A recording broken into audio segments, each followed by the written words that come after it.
நெல்லை மாநகராட்சி கூட்டரங்கில் வாராந்திர மக்கள் குறைதீர்க்கும் கூட்டம் நடைபெற்றது. இதில் மேயர் PM சரவணன், துணை மேயர் KR ராஜு ஆகியோர் கலந்து கொண்டு பொதுமக்களிடமிருந்து மனுக்களை பெற்றுக் கொண்டனர். இதில் ரயில் காலனி, சங்கர் காலனி ஊர் பொதுமக்கள் சார்பாக ரயில் காலனியில் முதல் தெருவில் மழைக்காலங்களில் அதிக அளவு மழைநீர் தேங்குவதால் கொசுக்கள் அதிகரித்து டெங்கு காய்ச்சல் மற்றும் பிற நோய்கள் அதிக அளவு பரவுகின்றது.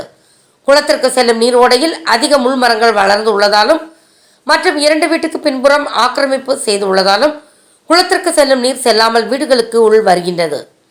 மற்றும் டிசம்பர் மாதம் 17ஆம் தேதி பெய்த கனமழையால் பல கால்நடைகள் இந்த ஏரியாவில் உயிரிழந்தது. வரும் காலங்களில் இதுபோல் நோய்கள் வராமல் இருக்க நீர் ஓடையை சரி செய்து தருமாறு மனு அளிக்கப்பட்டுள்ளது.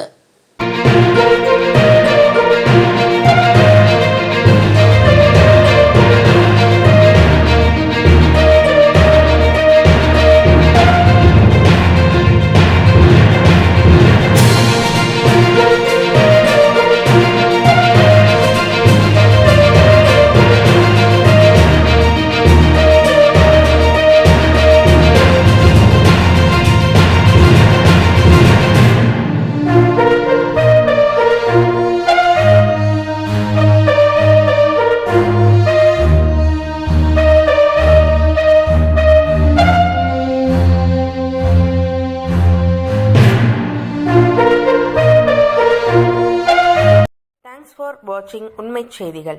நெல்லை செய்திகளை உடனுக்குடன் தெரிந்து கொள்ள சேனலை சப்ஸ்கிரைப் பண்ணுங்க, லைக் பண்ணுங்க, ஷேர் பண்ணுங்க.